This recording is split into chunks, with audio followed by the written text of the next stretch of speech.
अस्सलाम वालेकुम नाज़रीन, मैं हूं आपका मेज़बान अली तारिक और आप देख रहे हैं टुडे डिजिटल। नाज़रीन, आज हम साबिक तर्जमान पंजाब हुकूमत हसन खावर साहब के घर पे आए हैं। इनसे चटपटी बातें करेंगे और जानेंगे कि ब्यूरोक्रेसी से सियासत तक का जो इनका सफ़र है वो कैसा रहा। तो आइए चलते हैं।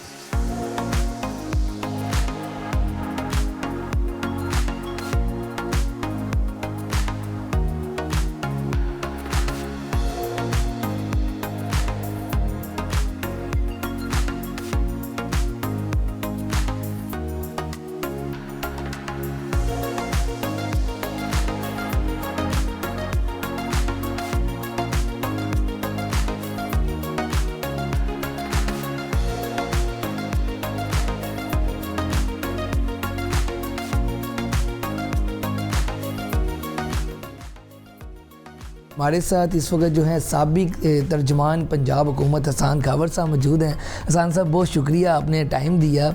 हसन भाई, कैसा रहा सियासत में आपका ये तजर्बा? पंजाब में तो बड़े कह लें कि दबंग लोग आए, जहाँ पे आपने भी काम किया है, तर्जमानी की है पंजाब हुकूमत की। तो सर, कैसा तजर्बा रहा? ब्यूरोक्रेसी में भी आप रहे, फिर शुरू में आपने इंजीनियरिंग भी की, कंपनीज़ में भी आप मल्टीनेशनल कंपनीज़ में भी काम करते रहे, और अब ये सियासत में जो आपने काम किया है, कैसा सर लगा? तजर्बा कैसा रहा? शुक्रिया अली, बड़ा अच्छा एक्सपीरियंस था। और देखें, जब मैं आया पंजाब में उस वक्त बड़े चैलेंजिंग टाइम्स थे और पे दर पे कई ऐसे क्राइसिस भी आए जिसके अंदर जाहिर है कि मीडिया का किरदार बहुत अहम था। और उस हवाले से मैं समझता हूँ कि काफ़ी मुझे सीखने का मौका भी मिला, अपने तई कंट्रीब्यूट करने का मौका भी मिला, और ये बड़ा अच्छा रहा। और ये है कि मैं आपको बताऊं, जो आपने कहा ना कि जी दबंग लोग आए, देखिए हर एक का अपना अपना स्टाइल है, लेकिन बात ये है कि जब आप अपना मौक़िफ़ दें, जब आप अपनी हुकूमत की परफॉर्मेंस की बात करें, जब आप अपने जो सियासी मुखालफिन हैं उनका मुकाबला करें, तो मैं समझता हूँ कि बात का वज़न लहजे से ज़्यादा अहमियत रखता है। बिल्कुल। और अगर आप मुदल्लल बात करें, अगर आपकी बात में वज़न हो, अगर आप ठीक बात करें, सीधी बात करें, तो लोग आपकी बात समझते हैं, आपको अच्छा रिस्पांस देते हैं। और मुझे मीडिया से बहुत अच्छा रिस्पांस मिला। अच्छा हसन भाई, ये बताइएगा कि ये एक तासुर है कि जी जो पंजाब में तर्जमानी करके गया वो ज़ुबान सख्त थी तो ही रुक गया। मतलब कि चौहान साहब को आपका पता है, फरदौस आशिकवान साहब का, साहिबा का, तो आपने तो वैसी ज़ुबान भी नहीं इस्तेमाल की, और जो आपने अपना टेन्योर गुजारा वो कैसा रहा? बात ये होती है कि एक जो तर्जमान होता है, मेरे पास और भी पोर्टफोलियोज़ थे। तर्जमान का किरदार क्या है? तर्जमान का किरदार ये है कि हुकूमत का मौक़िफ़ दे, और अगर मुखालफिन कोई आपके बारे में बात करते हैं तो उसका जवाब दें, और अपना बयान जो है वो आवाम तक पहुँचाएँ, लोगों तक पहुँचाएँ। और अगर आपकी बात को पजीराई मिल रही है, अगर आप चीज़ों के ऊपर इन्फॉर्म होकर बात करते हैं, तो मुझे तो कोई ना पार्टी के अंदर से कोई प्रेशर फील हुआ, ना वज़ीर आला साहब जो उस वक्त थे बुज़दार साहब, उनकी तरफ से कोई प्रेशर आया, किसी किस्म का कोई प्रेशर नहीं आया, बल्कि बड़ा अच्छा ये रहा। CSS भी आपने किया, मतलब कि एक बिल्कुल ही सियासी बैकग्राउंड तो नहीं था या, लेकिन आप कॉलम लिखते थे। तो जब आपका इंटरव्यू लिया गया तो उस वक्त क्या फीलिंग्स थी आपकी कि आपने तर्जमानी करनी है, या ये सीट का आपने सोचा था? ये कैसे प्लान कैसे हुआ, या ये आपको पता नहीं था उस वक्त? क्या सर सोच रहे थे आप? नहीं, मैंने प्लान नहीं किया था, मेरी सोच नहीं थी, लेकिन मुझे ये पता था कि हुकूमत चाह रही है कि कोई किसी जगह पे मुझे इन्वॉल्व करना। और फिर मेरा जब इंटरव्यू हुआ तो वहाँ से मुझे थोड़ा सा ये एक अंदाज़ा मिला कि ये इस तरफ जा रही है बात, पर मुझे ज़्यादा सोचने का मौका नहीं मिला। और देखें, बात यह है कि तर्जमान में आपको क्या चीज़ें चाहिए होती हैं। एक तर्जमान में आपको ऐसा शख्स चाहिए जो हुकूमती मामला जानता हो, उसको ये वाकफ़ियत हो कि हुकूमतें काम कैसे करती हैं, पार्टी के नज़रिए से वाकिफ़ हो, लोगों से बात करना जानता हो, मीडिया के साथ बात कर सकता हो, लोगों से रिलेशनशिप बिल्डिंग करता हो, और टाइमली मेहनत करे, वक्त दे, और जो हुकूमत का मौक़िफ़ है उसको दे। तो मैं समझता हूँ कि मेरा जो बैकग्राउंड था उसने मुझे काफ़ी मदद की, क्योंकि मीडिया से भी बहरहाल मेरा एक ताल्लुक़ था, मैं लिखता भी रहा था, टेबल के उस तरफ ही बैठा था, मीडिया का मिजाज भी समझता था, ब्यूरोक्रेसी की वर्किंग भी जानता था, हुकूमती पॉलिसियों को भी जानता था, ये भी पता था कि पॉलिसियाँ कैसे बनाई जाती हैं, उनका क्या असर होता है। तो मैं समझता हूँ कि मेरे जो तजर्बात थे वो सब काम आ गए, बहुत काम आए, मुझे बहुत उन्होंने मदद दी। अच्छा हसन भाई, जैसे कि हमने भी देखा है, आपको कवर किया है कि सुबह भी प्रेस कॉन्फ्रेंस, शाम को भी प्रेस कॉन्फ्रेंस, मतलब कि जितने दिन आप रहे हैं मुश्किल ही है कि कोई नागा पड़ा हो, मतलब कि रोज़ाना आप अच्छे तरीके से मेहनत आप कर रहे थे। तो अब तो बड़ा आप रिलैक्स हो गए होंगे, अभी की क्या सूरत हाल है? मतलब कि एक बड़ा ही प्रेशर होता है, पंजाब सुबह बड़ा है, तो उस सारे माहौल से निकल के अभी क्या सूरत हाल है सर? कहा जाता था कि जी आप भी ना ऊपर से आए हैं, कोई कहता था इस्टेब्लिशमेंट लेके आई है, कोई कुछ कहता था। तो असल में बताएं, ये मतलब कि जैसे कि आप बता रहे हैं इंटरव्यू हुआ और फिर आए, तो किसी ने हेल्प भी की या कोई मतलब कि कोई बंदा बीच में था तीसरा भी जिसने मिलवाया, या ऐसा कुछ प्लान, कुछ ऐसी चीज़ थी? देखिए, लोगों को ना एक बड़ी बिलीवेबल सी स्टोरी चाहिए होती है, यानी लोगों ने हर तरह के इल्ज़ाम भी लगाए कि जी इधर से आया, इधर से एस्टेब्लिशमेंट लेके आई है, ये पीछे ये। ऐसा कुछ नहीं हुआ, ऐसी कोई जूसी स्टोरी नहीं है अच्छा। जो मैं आपको सुना सकूं। ये ज़रूर है कि जब आपका नाम कोई तजवीज़ करता है तो मेज़ के ऊपर जो लोग बैठे होते हैं उसमें ज़ाहिर है जिन लोगों ने अच्छी बात की उनकी सपोर्ट तो शामिल करते हैं, ज़ाहिर है। ये तो नहीं क्योंकि आप ऐसा जब इस तरह की अहम जगह पे बंदा लगाना हो तो आप 4 जगह मशवरा करते हैं, लोगों से बात करते हैं, जो लोग आपके बारे में जानते हैं वो अपने तासुर का इजहार करते हैं, अपनी राय देते हैं। तो जिस शख्स ने अच्छी राय दी, मैं समझता हूँ कि ज़ाहिर है कि उसकी मदद तो शामिल थी, लेकिन कोई ऐसी जादू की छड़ी नहीं थी मेरे पास, गीदड़ सिंगी कोई नहीं है। ये बातें सियासत पे तो हो गई, हम कोशिश कर रहे थे ना हो, लेकिन हो नहीं सकता कि आप बैठे हों, सियासतदान कोई हो तो सियासी बात ना हो। सर मुझे कुछ बचपन की बातें बताएं, मतलब कि आपका बैकग्राउंड लाहौर से था, इस्लामाबाद से था, कहाँ से था, कौन से आपने स्कूल से तालीम हासिल की, ये सर थोड़ा आवाम को भी जानना है, ये बताएं। जी मैं लाहौर में पला पढ़ा। अच्छा। और मुस्लिम टाउन लाहौर की एक लोकेलिटी है नहर के साथ, तो वहाँ पे मेरा बचपन गुजरा। और मैं पहले गया एक अपना क्रेसेंट मॉडल स्कूल में, उसके बाद गवर्नमेंट कॉलेज लाहौर से मैंने तालीम हासिल की। मैं इंजीनियर भी हूँ, तो मैंने बिल्कुल यूईटी से भी पढ़ा हुआ हूँ। और फिर बाहर पढ़ने चला गया। हाँ, बैरून मुल्क आप गए हैं, वहाँ से कौन सी डिग्री हासिल की? मैंने बीच में जब मैं सिविल सर्विस में आया तो जाहिर है कि सिविल सर्विस एकेडमी का जो अपने डिप्लोमा ट्रेनिंग होती है वो थी। बाद में भी काफ़ी बाद में national school of public policy से भी एक कोर्स किया। उसके बाद वाशिंगटन यूनिवर्सिटी से MBA किया, एग्जेक्टिव एजुकेशन ली हार्वर्ड यूनिवर्सिटी से। तो कई जगह पे यानी पढ़ने का मौका मिला और ये बैकग्राउंड है। और बचपन सारा लाहौर का है, अपने आप को हम लाहौर मतलब कि अच्छा पंजाबी भी आप बोलते हैं?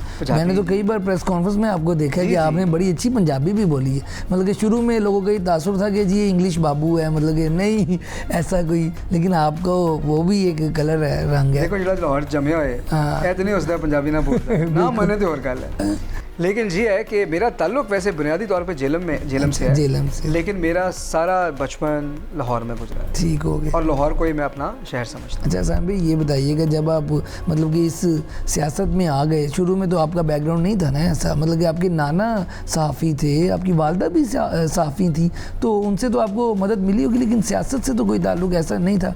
तो जब आप आए तो फैमिली का क्या रिएक्शन था, मतलब कि बच्चों का क्या रिएक्शन था? मतलब कि कहा जाता ना कि सियासतदान तो जी बड़ा गाली गलोच और एक इतना डिसेंट सियासतदान, ये रिएक्शन क्या था? देखिए, एक तो ये है कि सियासत का मिजाज भी तो बदलना चाहिए ना। हाँ। और मैं आपको बताऊं कि सियासत वो है जिससे लोग रिलेट कर सके। तो मेरे ख्याल में हमारे लोग जो हैं वो पसंद करते हैं और सियासत में ये तब्दीली आनी चाहिए और आ भी रही है। और बहुत सारे ऐसे हमारे सियासतदान रहे हैं, हर जगह गाली गलोच नहीं है। अच्छा, हर पार्टी के अंदर ऐसे लोग रहे हैं। अच्छा, ये बताइएगा कि मुस्तकबिल में अब आपका क्या इलेक्शन लड़ेंगे आप अपने इलाके से, हल्के से, या फिर अभी ये फैसला नहीं किया आपने? ये फैसला भी नहीं किया जी। इसमें जाहिर है कि पार्टी की आदत जो भी फैसला करेगी वो करना पड़ेगा और करूँगा इंशाल्लाह। अच्छा साहब भी ये भी बता दें कि जब आप स्पेशल असिस्टेंट टू CM थे तो तनख्वाह नहीं कोई लिया आपने, तो क्या वजह थी? मतलब कि और आप आए भी मल्टीनेशनल कंपनी से, वहाँ तो आपकी बड़ी ज़्यादा तनख्वाह होगी, तो बड़ी ज़्यादा तनख्वाह से ऐसी जगह आ गए जहाँ पे आपने सैलरी नहीं ली, ये क्या वजह थी? देखिए, मैं क्योंकि प्राइवेट सेक्टर से आया और प्राइवेट सेक्टर में जिस तरह की रेम्यूनरेशन होती है, जो होता है, उसका तो सरकार से मुकाबला नहीं होता। तो जब मैं आया तो शुरू के दिन थे और किसी ने बयान दिया सियासी कि जी आपको इस काम की तनख्वाह मिलती है, तो मुझे ये बात हिट की। मैंने कहा मैं एक काम अगर आइडियोलॉजिकली कर रहा हूँ, नज़रियाती काम कर रहा हूँ, और मतलब अगर पैसे कमाने होते जायज़ तो बाहर रहते, नाजायज़ पैसा अगर कमाना होता तो मैं सिविल सर्विस की नौकरी ना छोड़ता, तो वहाँ तो बड़े मौके थे, बड़े अच्छे। तो मुझे हिट किया। मैंने फ़ैसला किया कि मैं हुकूमत से कोई तनख्वाह नहीं लूँगा। और मैंने 1 रुपये की तनख्वाह जो है ना आज तक हुकूमत से नहीं ली इस नौकरी में। अच्छा हसन भाई, तो आपका माशाल्लाह घर भी है, गाड़ियाँ भी हैं, तो ये सारा फिर कैसे चल रहा है? मतलब कि आपकी अपनी सेविंग है या मतलब बिज़नेस है, साइड बिज़नेस कह लें, मतलब कि वहाँ से तो आपने कुछ नहीं लिया, ऐसे ही है? बिल्कुल ऐसे ही जी। मैं तो देखे ना पिछले 15-20 साल से मैं तो प्राइवेट सेक्टर में काम कर रहा था, तो ज़ाहिर है सेविंग्स भी हैं, अल्लाह ने बड़ा नवाजा भी है, तो बिल्कुल मतलब घर का खर्चा चल जाता है। अच्छा हसन भाई, मतलब कि आप ये थोड़ा बताएं कि जब आप ब्यूरोक्रेसी में थे और यहाँ पे अब आ गए, तो दोस्तियाँ ऑपोजिशन के साथ भी हैं कुछ, और अब सियासतदान जो हैं उनके साथ कैसी दोस्तियाँ हैं? ब्यूरोक्रेसी से भी आपकी दोस्तियाँ तो होंगी, तो क्या फ़र्क देखते हैं एक सियासतदान में और एक ब्यूरोक्रेट में? देखिए, ब्यूरोक्रेसी से दोस्तियाँ बड़ी पुरानी हैं, बड़ी पुरानी। ज़ाहिर है कि मैं खुद ब्यूरोक्रेट था, तो वो दोस्तियाँ लाइफ लॉन्ग चलती हैं आपकी। और सियासतदानों से भी कुछ पहले थी, अब ज़ाहिर है कि बढ़ गई। बहुत सारे लोगों के साथ काम करने का मौका मिला, उनको बहुत अच्छा पाया, उन्होंने बड़ा साथ निभाया। अच्छा। तो कई अच्छे ताल्लुकात बने। ऑपोजिशन से कोई ऐसी ख़ास दोस्ती तो नहीं है, जिनके साथ पुराने ताल्लुकात थे वो ज़ाहिर है अपनी जगह चलते हैं, लेकिन जो मिलता है बड़े अच्छे तरीके से मिलता है, कोई मसला नहीं ज़ाती हैसियत में। अच्छा हसन भाई, थोड़ा सा ये बताएं कि हमने तो आपको जब भी देखा मतलब कि सादा ही कपड़े, मतलब कि ज़्यादा इतना ब्रांड कॉन्शियस है आप, मतलब कि नहीं है? ये बताएं कि वैसे पाकिस्तान भी बड़ा खूबसूरत है, आपने बाहर भी देखा हुआ है, कौन सा ऐसा मुल्क है जो आपको बहुत पसंद है? ये जगह कौन सी ऐसी है जो आपके करीब है, कोई ऐसी जगह? देखिए, मैं अल्लाह ने बहुत दुनिया देखने का मौका दिया है, और मैं समझता हूँ कि हर जगह का जो है वो अपना रंग है, लेकिन अगर आप मुझे कोई 2-3 जगह कहें तो मोरक्को। अच्छा, मुझे बड़ा पसंद है। कैसाब्लैंका, मराकीश, ज़ाहिर ने पूरा देखा है, बड़ा अच्छा है।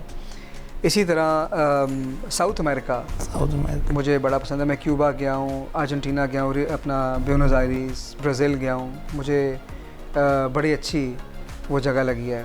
मैंने सियोल में कुछ अरसा गुजारा है, साउथ कोरिया में, वहाँ से भी मेरी बड़ी एसोसिएशन है, तो बड़ी अच्छी जगह है। टर्की, इस्तांबुल वगैरह मुझे बहुत पसंद है। तो फिर खाने में क्या पसंद है? पंजाबी खाने पसंद हैं कि मतलब कि चाइनीज़, या क्योंकि आप बाहर भी जाते हैं? मैं तो फिर खाने का बड़ा शौकीन हूँ। अच्छा। और हर तरह का खाना, देसी खाना बहुत शौकीन हूँ, बहुत शौकीन है। लेकिन यानी दुनिया की बहुत सारी मैंने कुजीन्स ट्राई की हैं। लेकिन आप स्मार्ट हैं, मतलब कि साथ आप एक्सरसाइज, जिम भी? एक्सरसाइज मैं रेगुलर ज़िंदगी में करता रहा हूँ। अच्छा। लेकिन जब हुकूमत पंजाब के समय फिर वक्त नहीं मिला। फिर नहीं मिला। ये मेरी ज़िंदगी का एक पीरियड ऐसा है पिछले कई सालों के अंदर, जब मैं बिल्कुल एक्सरसाइज से जुदा हो गया। अच्छा। और वेट भी गेन किया फिर मैंने, लेकिन जी है कि कोशिश है कि अब दोबारा रूटीन में जाऊँ, लेकिन कोशिश होती है कि खाने पर थोड़ा कंट्रोल रखें, कम खा लें और एक्सरसाइज रेगुलर। नहीं, जब आप पंजाब में थे और आपके पास वज़ीर इत्तलात थी, तो जब तो आपको मेरा ख्याल कोई मूवी, कोई बच्चों के साथ बाहर जाने का भी टाइम बड़ी मुश्किल से मिलता होगा। सुबह 7 बजे शुरू होता था, पहले अखबारात पढ़ने होते थे। उसके आपके पास वजारत ही ऐसी थी कि सारे अखबार आपने देखने होते थे। उसके बाद अपना तैयार श्यार होके फ़ोन आने लग गए। फिर दिन का आगाज़ मैं एक मीडिया मीटिंग DGPR से करता था। मैं बिल्कुल तो वो टाइम पे शुरू होती थी, वहाँ पे पूरे दिन की स्ट्रेटजी। उसके बाद जाहिर है कि बाकी डिपार्टमेंट से तो हर दूसरे दिन उनकी मीटिंग भी कोई ना कोई होती थी, तो ये काम फिर वज़ीर आला साहब की मसरूफियात उनके साथ, तो ये करते करते 6-7 बज जाते थे। फिर टॉक शो शुरू हो जाते थे। अच्छा, वो रात फिर 11-12 बजे के बाद मैं लोगों के जो मैसेज आए होते थे उनका जवाब देना शुरू करता था, तो वो 2-2:30 बजते थे, तो नींद पूरी होती थी। और ये वाकई तो बच्चों के साथ भी जो ज़ाहिर है टाइम नहीं दे सका, बल्कि मेरा घर जो है इस्लामाबाद में है, और मैं इस अपने पूरे टेन्योर के अंदर मेरा ख्याल है ज़ाती एक दफ़ा इस्लामाबाद एक दिन के लिए गया हूँ, और उसके अलावा अगर गया हूँ तो किसी मीटिंग के लिए गया, मैं जा ही नहीं सकता। अच्छा हसन भाई, आखिर में ये बता दें, आपका माशाल्लाह घर बड़ा खूबसूरत है, खूबसूरत डेकोरेट हुआ हुआ है, ये आपने किया या भाभी ने इसको डेकोरेट किया हुआ है? देखें, मेरा घर की डेकोरेशन से कोई लेना देना नहीं है। कोई लेना देना नहीं। मेरा घर के फर्नीचर से कोई लेना देना नहीं है। अच्छा, सही। और मेरे मामलात जो हैं वो बाहर तक हैं, ये सारे ज़ाहिर है कि घर के अंदर से ये चीज़ें चलती हैं, मैं इसमें कोई क्रेडिट नहीं लूँगा। अच्छा हसन भाई, आखिर में अवाम के लिए और पंजाब का जो सियासी सूरत हाल है, एक किस्म की ना लड़ाई हुई है। PTI के जो सपोर्टर्स हैं वो नून लीग के सपोर्टर्स को फेसबुक पे, सोशल मीडिया पे आप देख रहे हैं, और जो नून लीग के सपोर्टर्स हैं वो एक जंग सी लगी हुई है। तो कोई ऐसा पैगाम देना चाहें कि अफरा तफरी थोड़ी कंट्रोल में आए, कुछ रुक आ जाए सर प्लीज़? देखिए, बिल्कुल पैगाम सबके लिए ये है कि देखें, सबसे पहले पाकिस्तान है, आईने पाकिस्तान है, हमने अपना एहतजाज भी रिकॉर्ड कराना है, हमारे दिल में जो बात है हमने वो भी करनी है, लेकिन कानून आइन के दायरे में रह के करनी है। कानून को अपने हाथ में नहीं लेना, क्योंकि बहरहाल पाकिस्तान जो है हमारा घर है और सबसे पहले ये आता है। लेकिन मैं ये सबसे कहूँगा कि आप के मसाइल का, आपके जज्बात का सिर्फ एक हल है कि हुकूमत फौरी इलेक्शन का ऐलान करे, फ्रेश मैंडेट लेके नई हुकूमत आए ताकि इस मुल्क को आगे लेके जाया जा सके। ये मुल्क इतनी रुकावट का, इस तरह के जो हालात आजकल हैं इसका मुतहम्मिल नहीं हो सकता, क्योंकि गवर्नेंस जो है वो बिल्कुल फ़ेल हो रही है, ना इकॉनमी चल रही है, और इससे हम सब का नुकसान होगा।